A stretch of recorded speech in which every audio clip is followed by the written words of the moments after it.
Good evening, colleagues. Good evening, friends. On behalf of the Lurie Institute for Disability Policy, I want to warmly welcome you to tonight's event on permission, pleasure, power, and consent as the foundation for disability and reproductive justice. My name is Monica Mitra. I direct the Lurie Institute for Disability Policy here at the Heller School at Brandeis. I'm also the Nancy Lurie Marks Professor of Disability Policy. And it is my honor and delight to welcome all of you here who are in person, as well as those who are online, to our third Carrie Buck Distinguished Fellowship Lecture. So this fellowship was launched in 2023. And our inaugural Distinguished Fellow was Lori Bertram Roberts, followed by our 2024 Fellow, who's right here, Robin Wilson Beatty. And tonight, we are thrilled, we are delighted to honor and host the incredible Laura Millar. Tonight, we're going to, our event will feature a conversation between Laura and Rebecca Cokley, who does not need an introduction.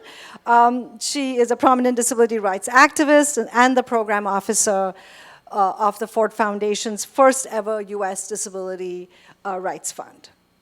And we're deeply grateful to the Ford Foundation's support of this fellowship and to our amazing advisory board. Robin Wilson Beatty, Heather Watkins, Colleen Flanagan, Morenike Giwa-Onaiwu, Aisha Elaine Lewis, and Renee Bracy Sherman. And some of you are here today, and thank you.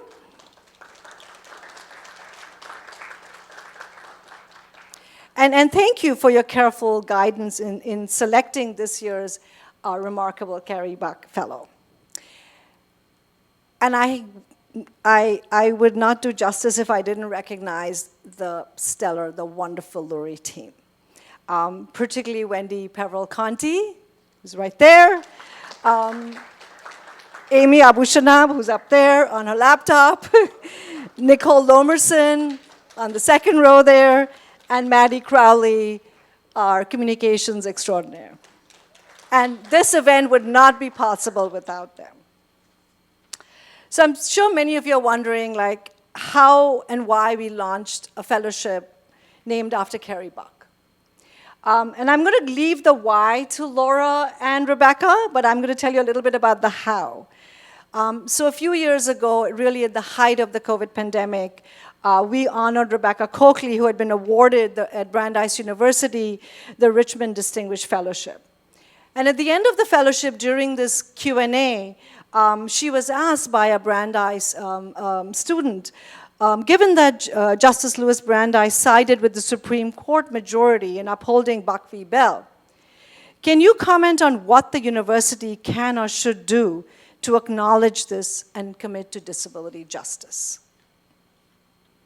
Great question, and Rebecca's response was swift and forceful, as it always is. And she suggested that Brandeis host a lecture that would start a conversation about Buck v. Bell, and to quote Rebecca, focused on the radicalness of the idea of disabled people being parents and having the right to parent. So this casual suggestion, impromptu suggestion of Rebecca's led to the creation of this important fellowship, which honors Carrie Buck and recognizes the lasting consequences of the Buck v. Bell decision. And as a university, and as the Lurie Institute, we are committed to addressing this history, mitigating its impact, and celebrating the work of people like Laura Millar. And so before I pass the program to my colleague, Sarah Shostak, who's the Dean of the School of Social Policy and Social Science, Social Science and Social Policy, I want to share the words of the late Patty Byrne, co-founder of Since Invalid and pivotal co-creator of the Disability Justice Framework, who sadly passed away earlier this year. There has always been resistance to all forms of oppression. As we know through our bones, there have simultaneously been disabled people visioning a world where we flourish, a world that values and celebrates us in all our myriad beauty. So it is in that spirit that we gather tonight to celebrate and honor the work of building a just world. Thank you, everyone.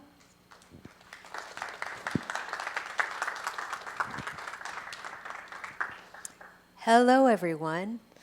As Monica mentioned, my name is Sarah Shostak. I'm the Dean of the New School of Social Sciences and Social Policy here at Brandeis, where one of my extraordinary honors is to work with Monica and her team at the Lurie Institute, which is widely recognized as a gem at Brandeis, as well as a national leader and a group that we are just extraordinarily proud to have as a part of our intellectual community.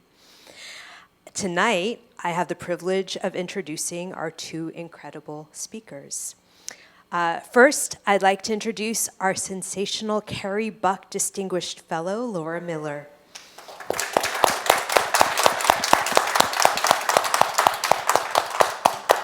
She is a leading sexual health educator, researcher, and consultant with a focus on the blind community.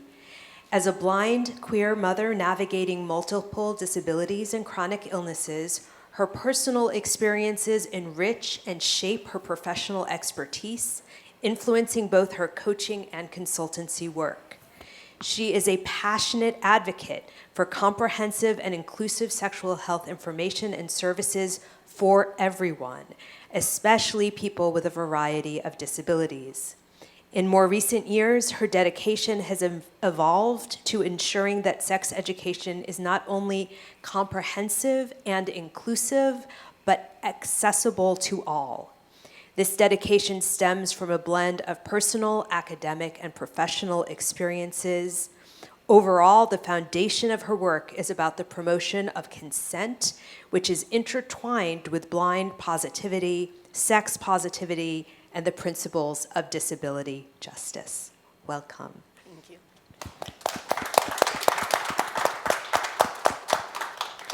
Next, I'd like to introduce Rebecca Cokley, though you've already heard that Rebecca needs no introduction.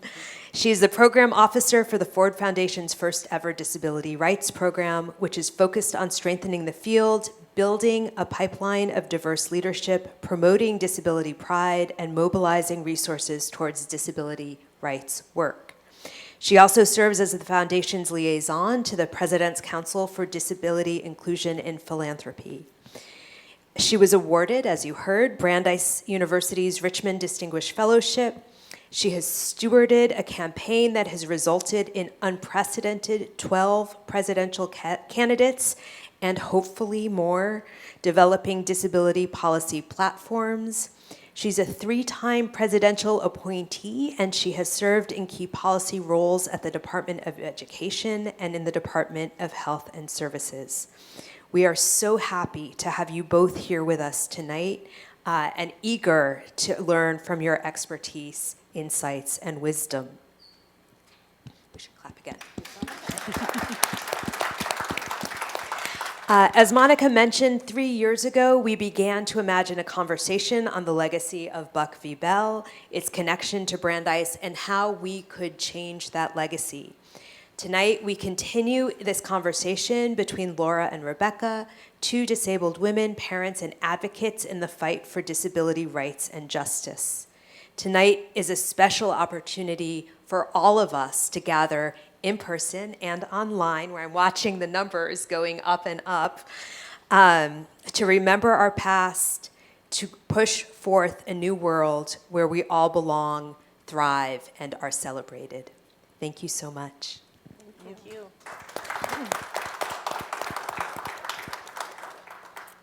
Hi, my name is Rebecca Cokley. It is my pleasure to be here with all of you tonight. I have shoulder-length red and ongoing graying hair, thanks to my 3 children. And the time and space that we are in at this moment, I'm wearing a dress that is black on the top and plaid on the bottom and black shoes. I have achondroplasia, which is the most common form of dwarfism. No, I don't know Peter Dinklage, but I can tell you stories about him. And it is my pleasure to be here with all of you. And to open us up, Laura, I'm going to let you introduce yourself, but I also want you to start with talking to us about what does this award mean to you, and why does the legacy of Carrie Buck matter? Thank you so much for that. I'm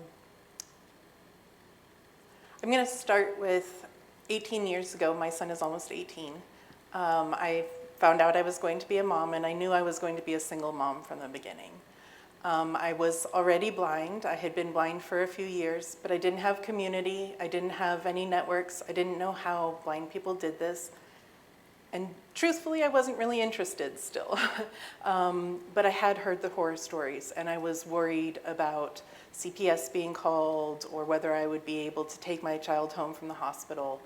And so I have parents in the medical field, and they advised me to start interviewing the doctors and doing some of those preemptive conversations to make sure that I was being seen as a whole person. I didn't have that language. I didn't know that that's what I was trying to do, but very much interviewed those doctors and the care team that eventually helped me deliver my son. For about 9 years, I didn't know that I had an entire community out there, disabled and blind people, who had the same fears and facing custody battles, children being taken away. I very much didn't understand what was happening. I was doing cancer and diabetes research at the time, and so just very independent. Decided to get my degree in sexuality, and that is when I merged with the blind community and started to see just how pervasive this was and what a problem it was. And even today, there are parents who are trying to fight for custody, and the only issue is that they are blind, no other problems. And so when I think of parenting and the joys that people think of when they want to bring a child into this world, I'm not sure that it should be met with, is this doctor going to report me? Am I going to be able to send my child home with me just because I asked how to change a diaper? Lots of new parents need a nurse to help them, show them how to change a diaper for the first time, but this is the reality for many blind folks. And so I started doing this work, and I had no idea how important this history was. The history of Carrie Buck, the history of eugenics, the history in my field of reproductive health and sexuality. I didn't know all of the harm that had been done to Black and brown women. I didn't know that we were operating on them, learning. They just didn't teach me this in school. And so I really, if you know your history, you can start to see it in the present day. And so we may not call it eugenics the same, and we may think that that was something from the Holocaust and it didn't happen here, but it did happen here, and it is still happening here. And so Carrie Buck, I just love that you all have created this fellowship to honor her name and to bring awareness to this, and so that we can keep having these conversations. That piece about medicalized trauma is so real, and not knowing that it's a thing. I remember when, I grew up in the dwarfism community. Both my parents have dwarfism. And I remember literally sending the email to my office that I had gone into labor and I was not going to be able to speak on a panel with Valerie Jarrett and a bunch of White House officials later that day. And my husband sending an email to his office. And at the time, my husband worked the Office of Disability Employment Policy at the Department of Labor. And 30 seconds after he sends his email, and this is at 5:30 in the morning, my phone rings, and it's one of his coworkers, a woman named Jennifer Kemp. And I answered the phone because Jen was also a neighbor, and I'm like, I wonder why Jen's calling me at 5:30 in the morning. And I was like, hey, this is Rebecca. And she said, before you have this baby, know that you can fire anybody on your care team at any point in time. And I was like, what?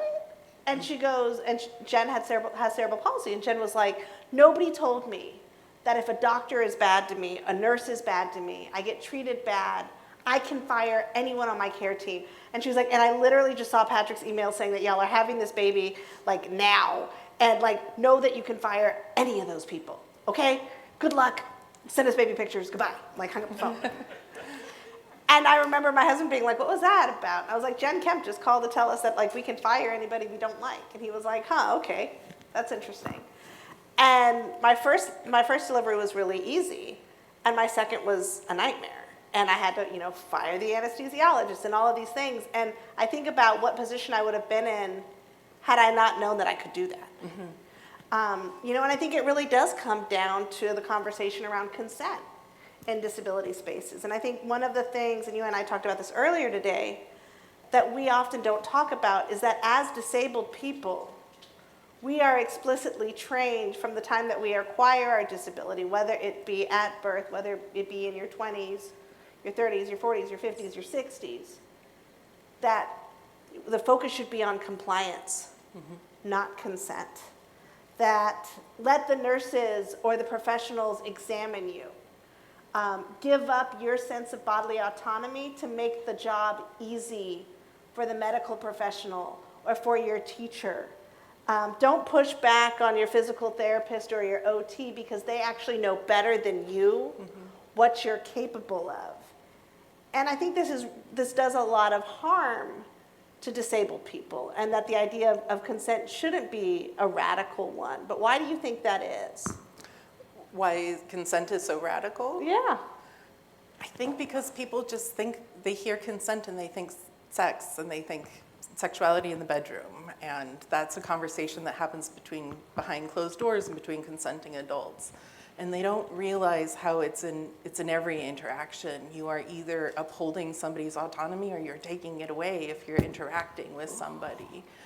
Yes. And so if we don't start having the consent in everyday conversations, if we don't let our children know from a very, very young age that they have the right to say no, it gets so much harder. As they go, why is it so radical? We're also not used to giving children power. Childism is very real in our society. I have a favorite quote about it, but I'm not going to remember it off the top of my head. But it's basically every hierarchy of power starts with analogy of childism, this rule of adults over children. But I feel like if we give children the consent language, we can equip them for better relationships for their entire life. And I will give just one example. I am a mother. He's now 18. He also curates my stories very carefully. So if I tell any stories about him, it has been approved. He was in 4th grade and kept stepping out of line. And the chaperone kept pushing him back into line. And he kept saying, don't touch me, rather assertively. And the chaperone said to him, say, please don't touch me. And my son turned around and said, I shouldn't have to say please, you shouldn't be touching me.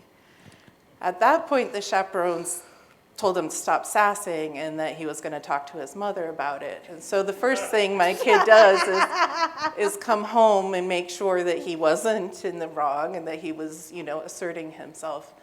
I don't think they're too young. I don't think there's an age where something like that isn't appropriate. Talking about how actually, and this wasn't a question I was going to originally ask you, but the comment that you just made about your son approving the stories that you tell about him. Years ago, I had been asked to write a piece on disability and Mother's Day and to tell a story about my son. And we were in the car, and I remember we were driving home from work. I had picked him up from daycare or from school. He was in elementary school at the time. And I remember saying to him, so, Jackson, I was asked to write a piece about being a mom with a disability, and I wanted to tell them this story. And he had had a really rough year, and there was some issues around consent, and there was some issues around neglect at the school that he was at the time. And I said, I want to tell this story. And he was like, you're not telling that story. And I was like, what? And he goes, you're not telling that story. I don't want you to tell that story. And I was like, okay. And so instead I wrote the piece about not telling the story. I was like, I'm going to write this story about not telling you the story about what happened. Because I remember as a kid, my parents signed on for one of my surgeries to be shown on CNN. Wow. And they happened to show it on December 4th, which was my birthday. And the day that we had my birthday party at my house with all my friends. Oh, wow. Yeah, and back then this is how old I am, you couldn't record stuff in advance. There was no like, DVR didn't exist. We had these things called VCRs. And this was pre-timers for VCRs. So you would have to real-time record what you wanted to record. You had to have the television on even. This is like 1982, 83. And so there at my birthday party in all its shining glory was my like straightening of my legs. You know, and I remember being so mad at my parents. And then as a parent reflecting back and being like, no, he has the perfect, like, absolute right to say no to that. Mm-hmm. And so, you know, thinking about transition age thinking about young people across the spectrum, starting at childhood all the way through adolescence, how do we start the conversation? How do we plant the seeds to be, you know, in the words of Harriet McBride Johnson, feisty and non-compliant? Plant seeds around being able to say no. Yeah. I often say, I'm sorry, that this is a cradle to grave conversation. When I'm talking to parents of blind children and we're having the consent conversation with babies, you'll often get sort of looked at like, that's a baby. I'm not having a consent conversation with a baby. But we break it down a little bit more, and I like to show a clip from the show This Is Us, where there's a blind infant on the show, and the uncle makes a comment and says, how come the baby doesn't like me? He's always crying when I pick him up. And the mom explains, it's not that the baby doesn't like you, it's the baby needs more information. The baby needs to know you're there, so talk to it, coo to it, tell them you're there, rub the cheek, let him know you're gonna pick him up, and then try picking up the baby. And so again, people think consent is the thing that happens in the bedroom that makes the babies, but yet we're at the other end of the conversation where you're gauging those cues, you're talking, and it just grows from there. And so with our youth, a lot of the teachers, we have to have these same conversations about building consent cultures and helping them realize that the messages and the seeds they plant today will turn into the relationships of tomorrow. And so if you are always doing the thing for your child in the class, or not holding them to high expectations, or you don't think that they're going to be in a relationship, you're going to pass that along. And so really having them check their biases. You were asking about transitional age adults, and I went to the teachers. No, we can, that totally, I mean, teachers I think have such a tremendous impact on young people at that age, and being able to create the space for those conversations to be had, I think is really critical. You know, you also talked about like the blind community and connecting with the community. And I think this conversation around consent and sex and sexuality continues to play out within each, the reason I use the term disco for disability community is because A, it was way shorter on Twitter, but B, our community, there's the big umbrella, and then there's like each subdivision, and even within like the divisions, there's subdivisions of the subdivisions, within, by diagnosis type, by culture, by values, et cetera. And I think we have really internalized like sexual ableism within our communities that plays out in different ways. Like, how do you see that conversation when it comes to talking about sex, sexuality within the blindness community? So I think what's really interesting is I thought, and I really am there to have a conversation around sexuality, but it really tends to start unpacking more around the ableism conversation, more around the beliefs around blindness, especially when talking about the transitional age adults. Will I be a parent? Will I be able to do these things? That's where we really start to get into the more permission conversations with our community. Sorry, I went back to the transitional age adults. I forgot your question. It's all good.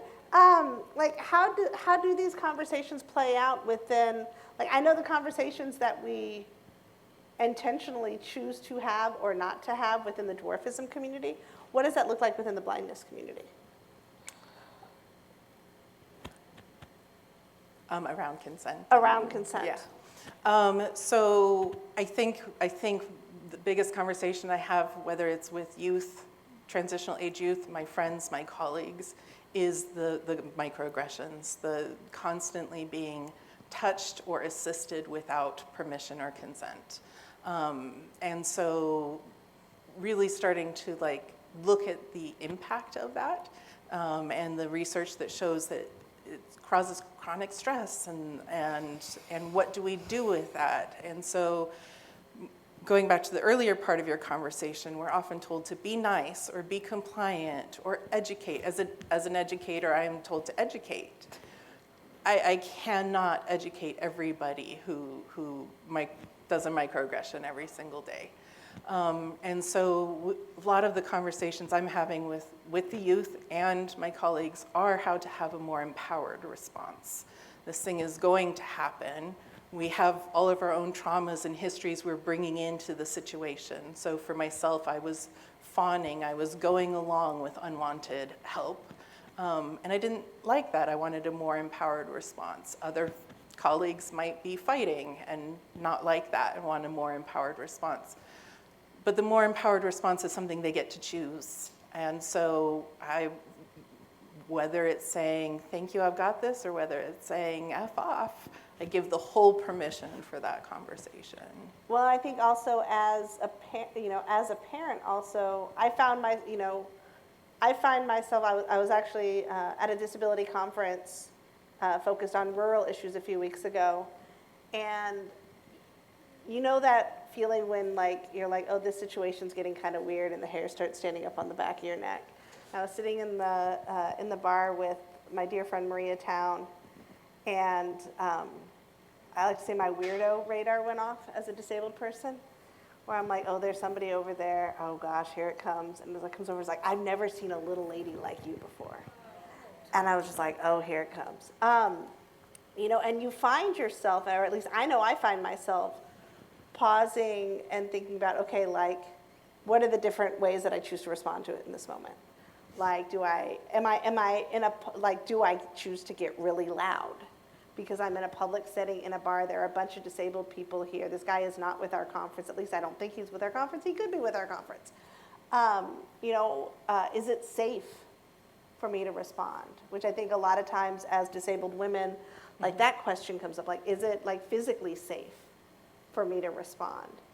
And what can disability organizations, what can our leadership of our organizations do differently to create a culture where we can have this conversation?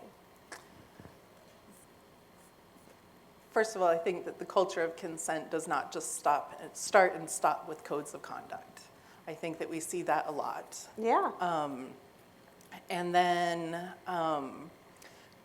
a lot of disability organizations, I've said this a couple of times today, but they're very good at making sure people might learn their independent living or can be independent or can become employable and be tax-paying members of society.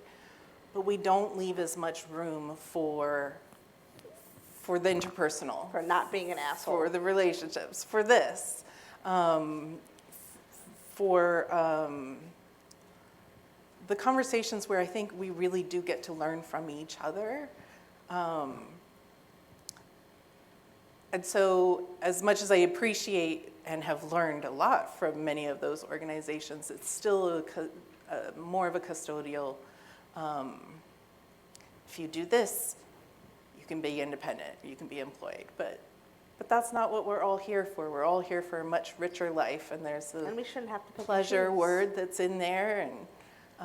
And so just some examples, like when I'm working with the transitional age youth and their mobility instructor who's teaching them how to use the cane has a lot of power over where they can and can't go. Ooh. And so now they're 18, 19, 20, they're adults, but they're part of these programs, and they no longer have permission to go to the Starbucks because they don't have that skill yet.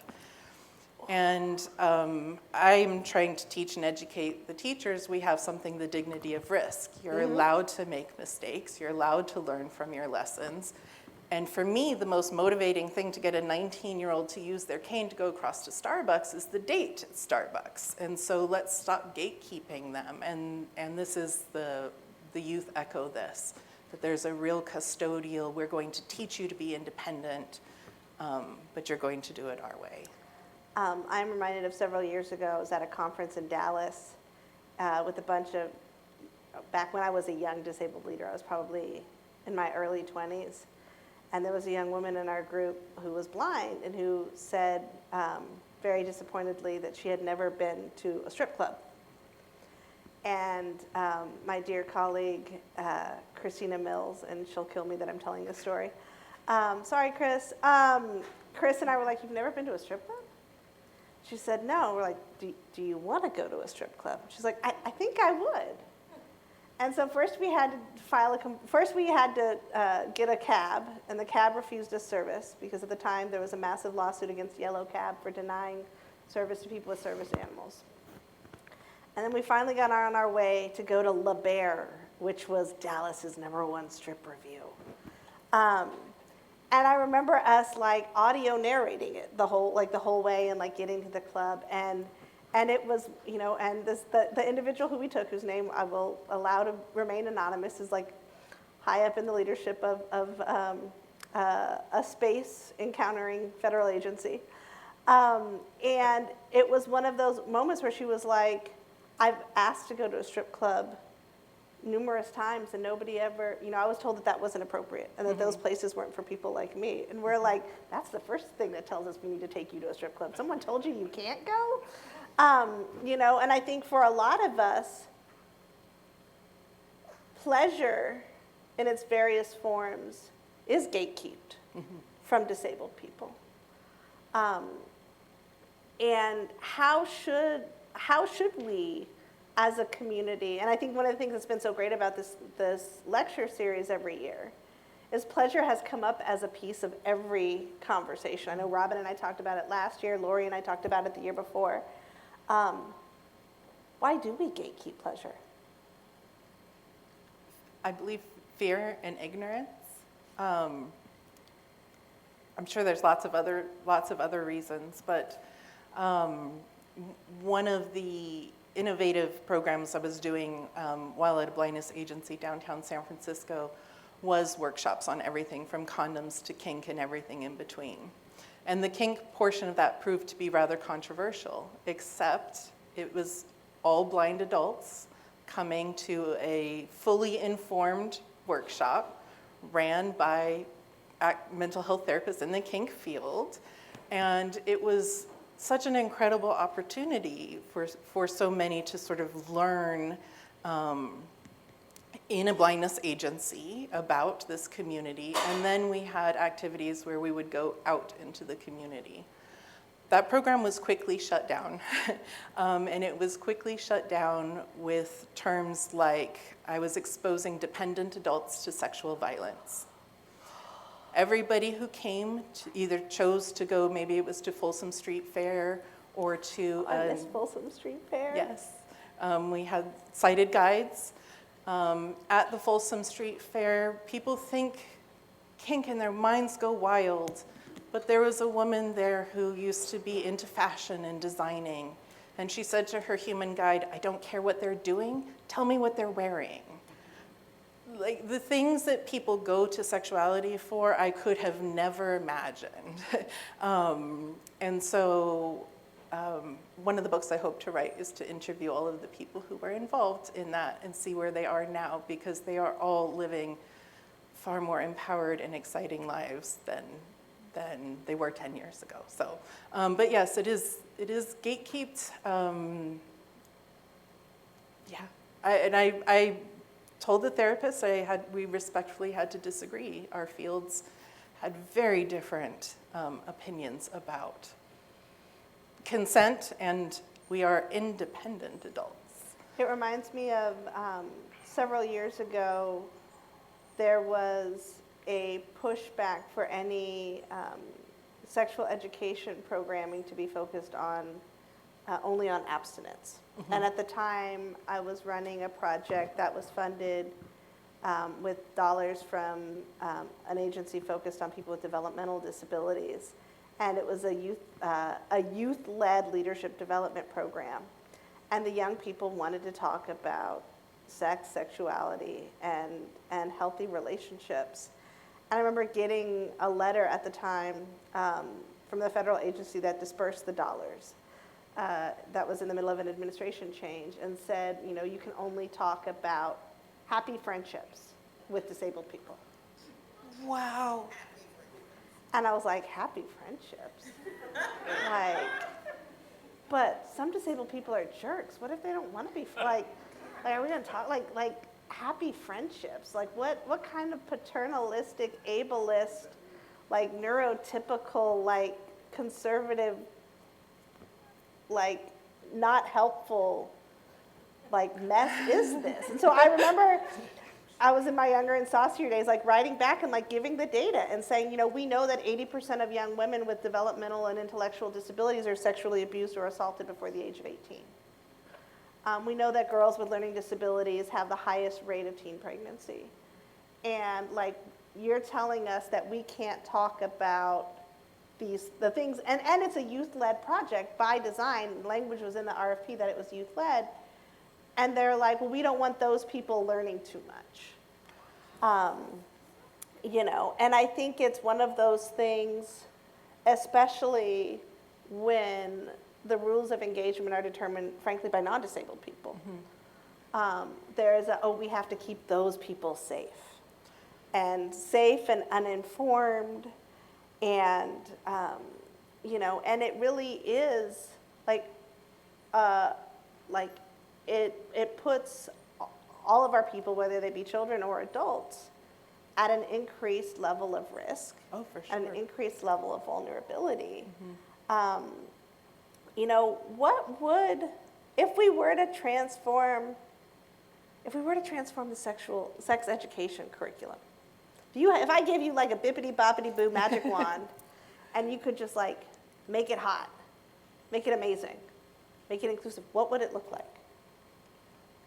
I think we'd be starting from a much younger age with the consent and the pleasure and the don't yuck my yum, right? Like if we had a version of that for kindergartners, that could be very helpful. Permission, I always just keep coming back to permission to have these conversations, permission. There was a young transitional age youth who stopped me during the middle of a lecture, and she said, "Do you mean I can say no even if I'm the one that initiated it?" And so by not giving her the information, she's still learning, she's still going, she's still doing the things, but by giving her the information, she can make a much more empowered decision with her life. And I know that just that one little piece of information has and will change her life moving forward from the conversation we had. And so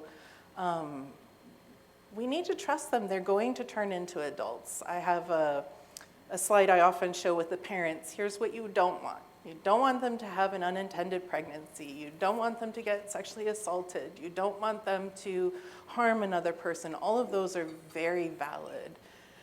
And on the other slide is, what do you want? Do you want them to be able to negotiate healthy relationships? Do you want them to be able to say a little to the left, a little softer, a little more? Do you want them to be able to say stop? Like, all of those things are so important. Let's stop parenting for what we don't want our children to have and start parenting for what we do want them to have. You make me wish Twitter was still around, because I would tweet like 90% of the things that you have dropped gems tonight. You know, I think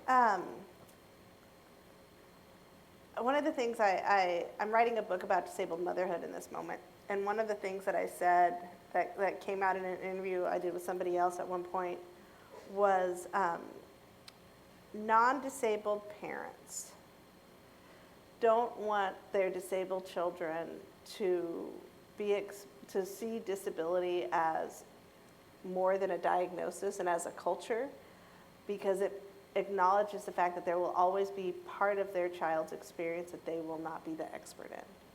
That they will not be able, like that there will be things that they do not know about their child, but that other people that they don't know will understand about their child. As a disabled, like, and I actually love the fact that like all the winners of the Carrie Buck Award have all been disabled mamas, which it just sort of struck me tonight. We should have our own club with like secret handshakes and like tactile decoder rings. As a disabled mom of a kid with a disability, what's the secret knowledge that you hold? I think the fact that he understands ableism from a very young age, before his own diagnoses, before his own journey really started, he would be walking down the street and he'd say, "Oh, Mom, your friend Corbett couldn't come down this street." And I'd say, "Why?" And he says, "There's a lamppost in the middle of the way." Just little things like that showed that he was getting it. And then as he grew older and ableism became the lexicon in our family, he did receive his own diagnosis, and it came with some pretty ableist assumptions about what his life was going to look like. And I think he was 12 at the time, and he walked out of that doctor's office and he said, "Well, that doctor was ableist." And I knew that I knew the journey we were on was completely different from many parents who received that diagnosis with their child, because he already had the language of ableism. He already understood. His mold didn't look like mine, but it was a similar journey. And so I think people often think, oh, that's something for your graduate students or PhD. That's something we talk about in academia. It's not. It's something I think children should understand and learn. And it goes hand in hand with the consent piece for me. Absolutely. Well, thank you so much. Yeah. I'm going to turn this back over to Maddie. Give you another round of applause. Thank you.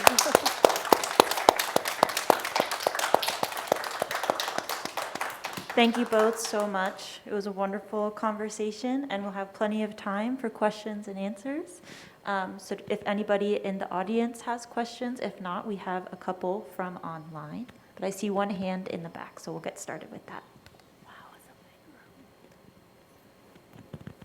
You are amazing. Thank you. Good evening, folks. I'm Innocent speaking. I am a graduate student here at Brandeis. I'm doing a global health policy and management. So I wanted to direct my question to Rebecca. You mentioned something about staying safe and informed. And where I was working in a refugee camp in East Africa, there is a case that I met once.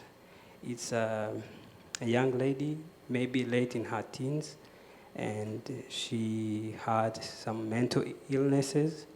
And one time she was put it on family planning methods without her knowing.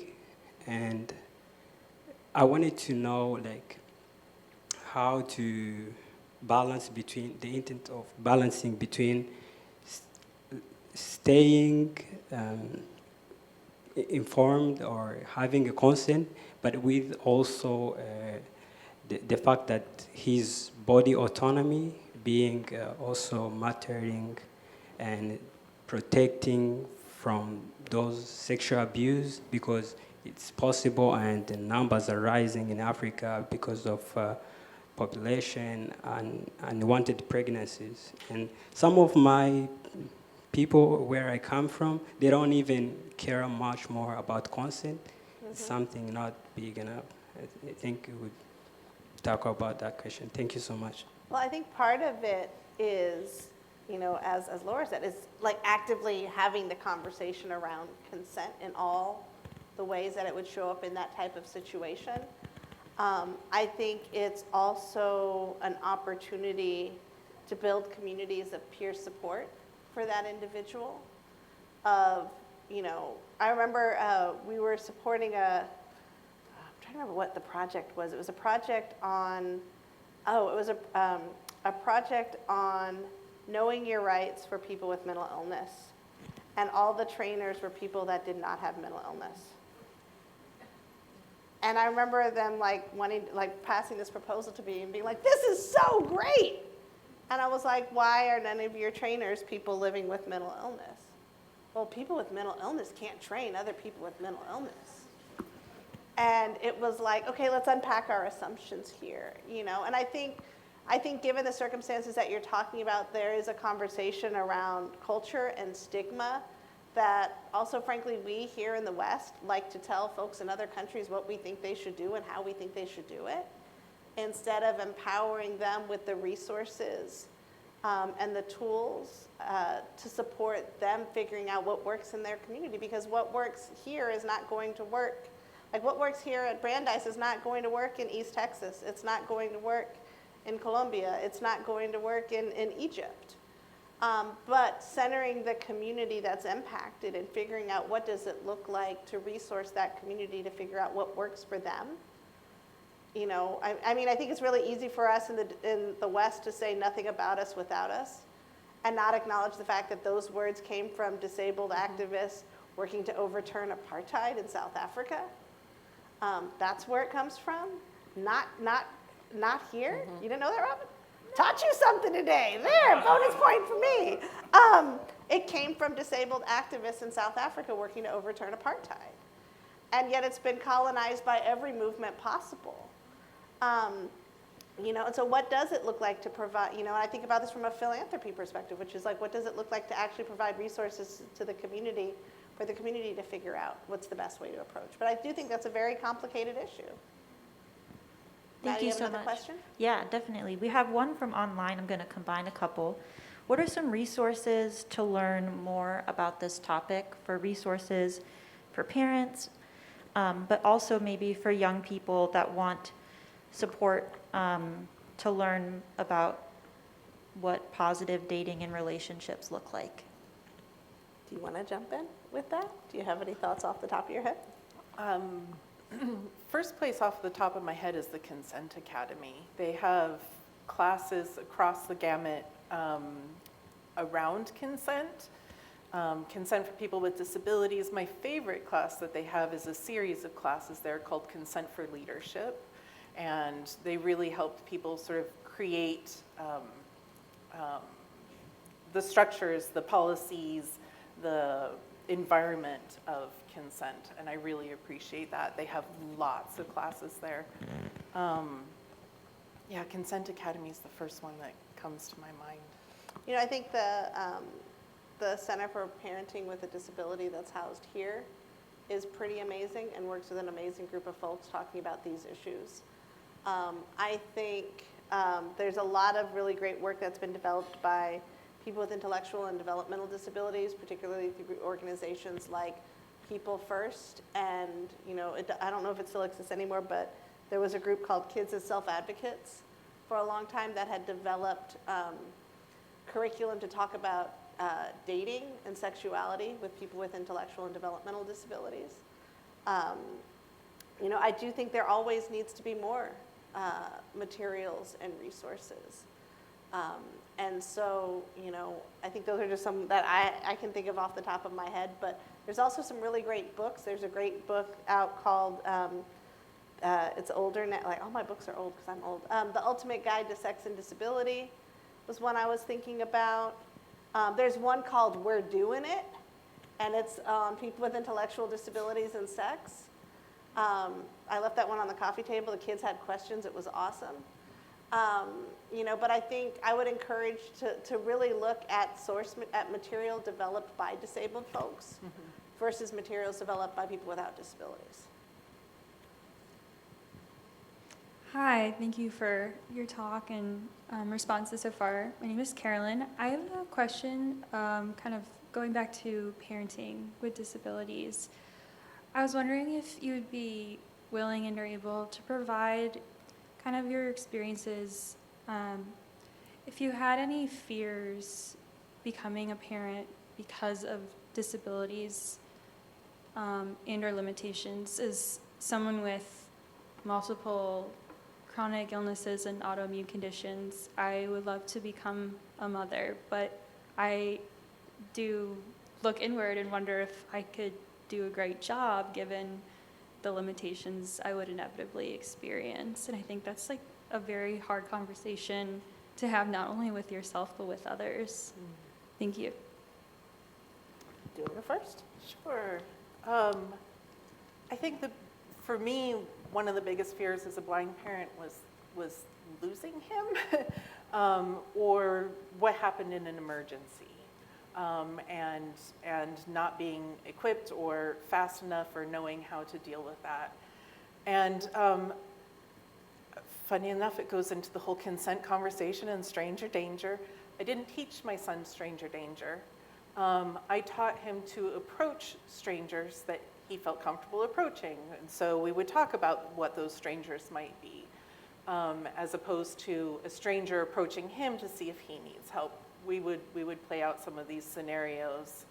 And so from a very young age, we had the plan. I did lose him once, and he had acted the plan perfectly, and everything went great. It really wasn't until I found community that I realized how much the first 9 years of my life parenting my child would have been so much easier if I had had other blind people to talk to about that. Community. And it just answers so many questions. How do you do this? How do you do that? When I learned that I could put a rubber band around my shampoo and know that that's my shampoo, it changed my life. It's funny how stuff like that happens. It took me 9 years to find blind people to tell me that, but yeah. I think about, first off, I think the fear of losing a child is a fear that is universal across disabled and non-disabled parents. You know, and my husband has a vision disability. And I remember, of all places that our son decided to ditch him, it was at a Little People convention. And so he just blended in the crowd and like took off and went down an escalator and ended up being found by Warwick Davis, who's a bit of a celebrity in the Little People space. And like my husband's like freaking out. I see him and I'm like, what's wrong? Because my husband also, he's average height, so he stands out at a Little People convention. And I walk over and I'm like, what's wrong, Patrick? And he's like, I lost Jackson. And I was like, all right, let's be cool. Let's, you know. And then up the escalator comes Willow Ufgood holding my child's hand. And also my husband was a super nerd, and so he like totally flipped out about the fact that Warwick Davis had rescued our child. You know, but I think it's one of those things that like you do the things that, you know, as you said, teaching your kid to figure out what strangers do you approach. You know, I remember a mom friend of mine, Carmen Jones, who uses a wheelchair, who told me that she was like, I kept my kids in overalls for years. And I was like, why? And she's like, because it gives you a ready handle that you can just snatch them up. And I was like, oh, that's genius. I never thought about like, you know, and when I worked retail, I used to tease the stock guys I worked with because that was when cargo jeans were in and they'd have like the big carpenter loop. And I used to say that those were dwarf handles. So if I needed them to do something, I would like grab them by the dwarf handle and be like, I need you to move this mannequin. I need you to grab those bras. But I do think that's the power of community. Let me tell you, for every limitation, you will figure out a way to adapt. And that is a universal thing of like parenting in general. You know, I believe in people having the ability to make the right choice for them at any point in time. But I also want you to know that there is a whole bunch of us mamas out here with a whole bunch of different types of disabilities that are more than willing to be part of your circle and help you figure it out when you want to figure it out. And there's still going to be things that you suck at. That's a universal thing in parenting. You're still going to have bad parenting days. But it makes it a lot easier when like I can pick up the phone and call Heather up here and be like, I love my child. I love my child. I love my child. Remind me that I love my child. Because he's 15 and he's 15. And Robin's like, sis, I got you. Like right there with you. you know, and having that is the best tool in your toolbox, followed by having a really good OBGYN that's not ableist and will support you.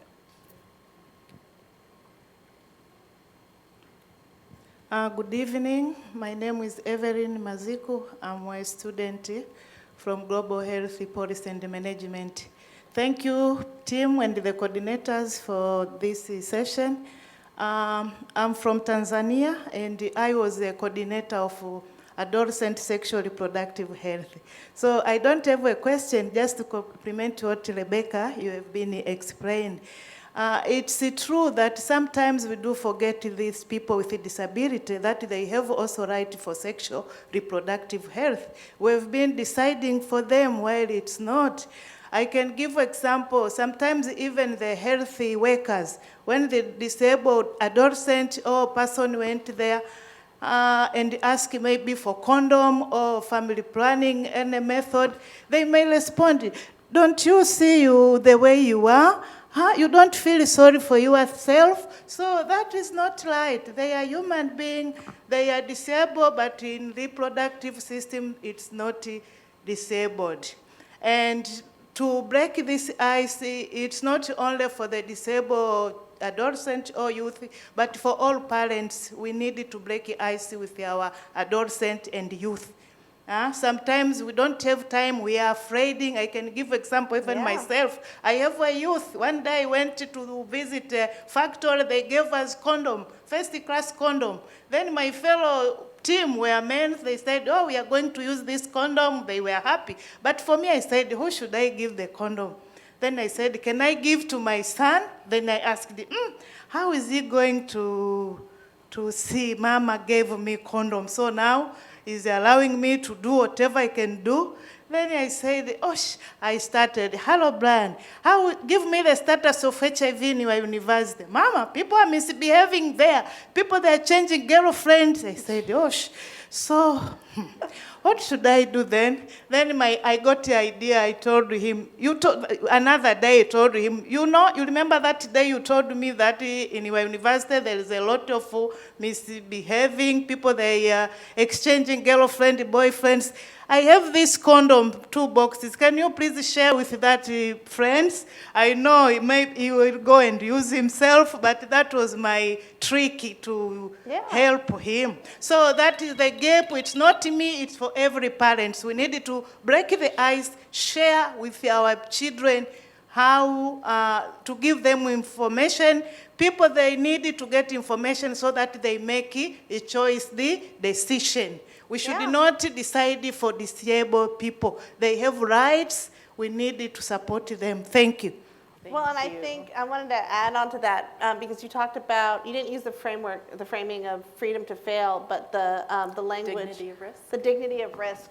Several years, like 20 years ago now, I was hosting a youth leadership conference in DC, and where we had young people with disabilities from all over the US come and stay at a hotel. And anytime you take a minority culture and you make them the majority within a geographically located space, shenanigans happen.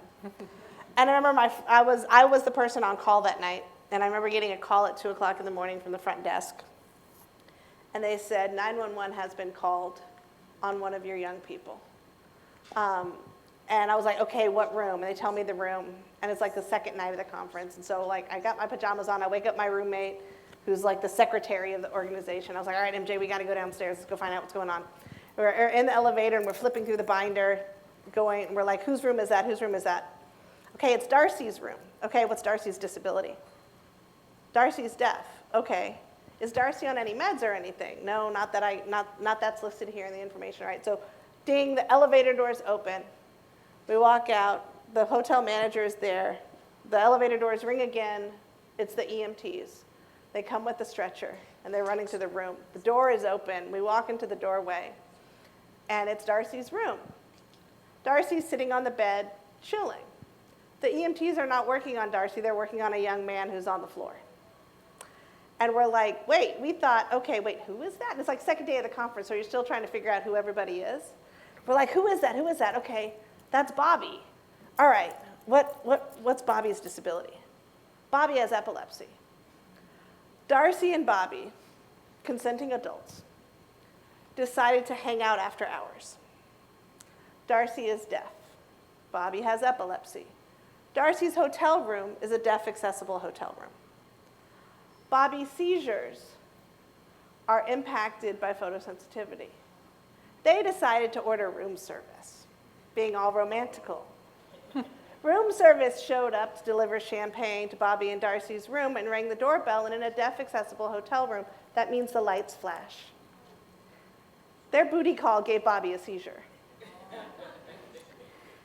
And so we had to have a very real conversation after Bobby got back from the hospital.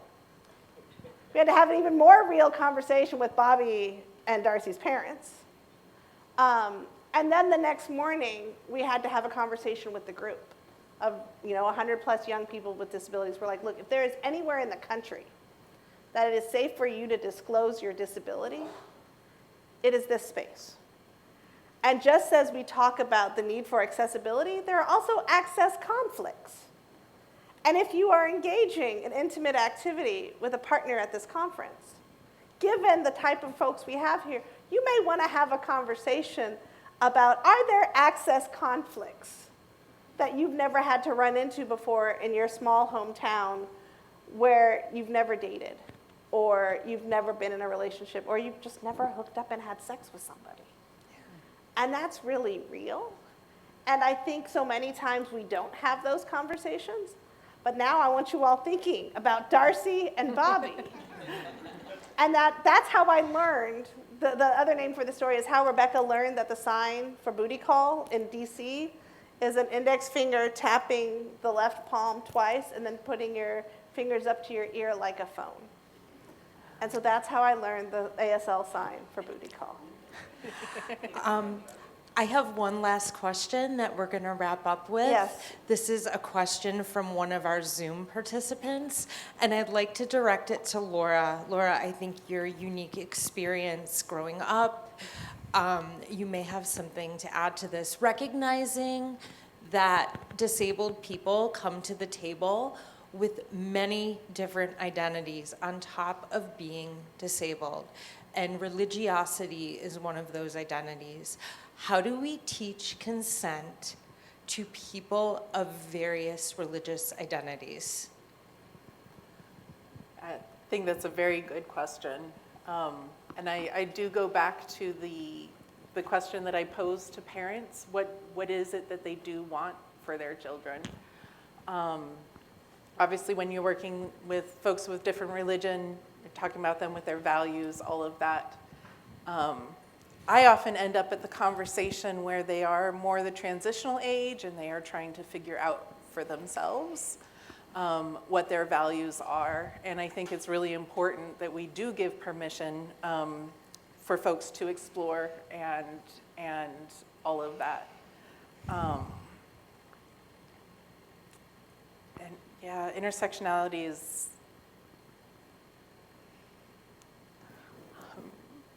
I'm not sure where to go with this. I mostly work with the transitional age youth who are figuring out for themselves what their values are.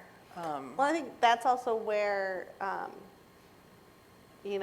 finding allies and mentors even within those communities. Finding people who belong to that faith and may not have the same disability, but may have a different type of disability that can sort of serve as like a cultural broker or a cultural doula in the space to help create a space to at least start having that conversation, I think is really important. But I do think that, I think one of the opportunities and the challenges with the idea of seeing the whole person is understanding all the baggage that comes with being the whole person. And what are, it's never as easy as, like I remember somebody saying to me, oh, I do intersectionality, I'm a disabled person. And I'm like, that's actually not what that means. And that's a whole other conversation. And stop putting yourself out there as a speaker in this area. But like, what does it actually mean to sit and hold the tensions in that space? And I think it's one of those things that we have to continue to unpack and figure out how we talk about. you know, as it relates to the nexus of like your faith communities, disability, sex and sexuality. It's messy, but it's all messy. That's the joy of doing disability work. We are so delightfully messy, and we own that. There's a, I'm not sure if it's, Say it. I think it's Church of Religious Science. They have a sex education curriculum out. Is that the correct church? I should have the correct name. They just had a 3-part series on disability justice and faith and how to incorporate disability justice into faith. And I think that's part of the whole being. I think that often faith can turn us into the pure blind person or the innocent Or the blind miracle. person. Oh, look, Yes. she walks. The miracle or all of that. And I think disability justice really has a lot to teach different faiths about intersectionality, about the wholeness of people. Thank you. Thank you on that note. So please join me in thanking Laura and Rebecca. Really for this wonderful, for this thoughtful and really thought-provoking conversation. And Laura, I really appreciate the reminder that consent is part of and should shape our everyday interactions. And from cradle to grave. So this is something I will really take from this conversation. So thank you. And we have, before we break for, we have a reception, so please stay back. We have a small plaque with, for Laura with a picture of Carrie Buck.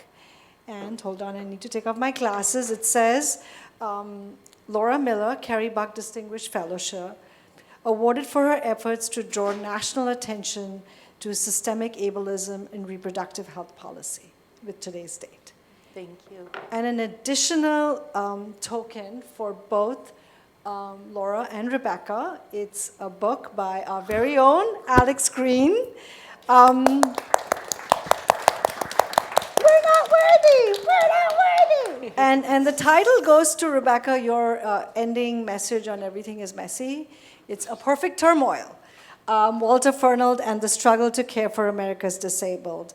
And I think a reminder about the complicated and the unfortunate legacy of institutionalization and reproductive justice. So thank you. Thank you. Thanks. Well done. Thank you so much. Of course. Thank you.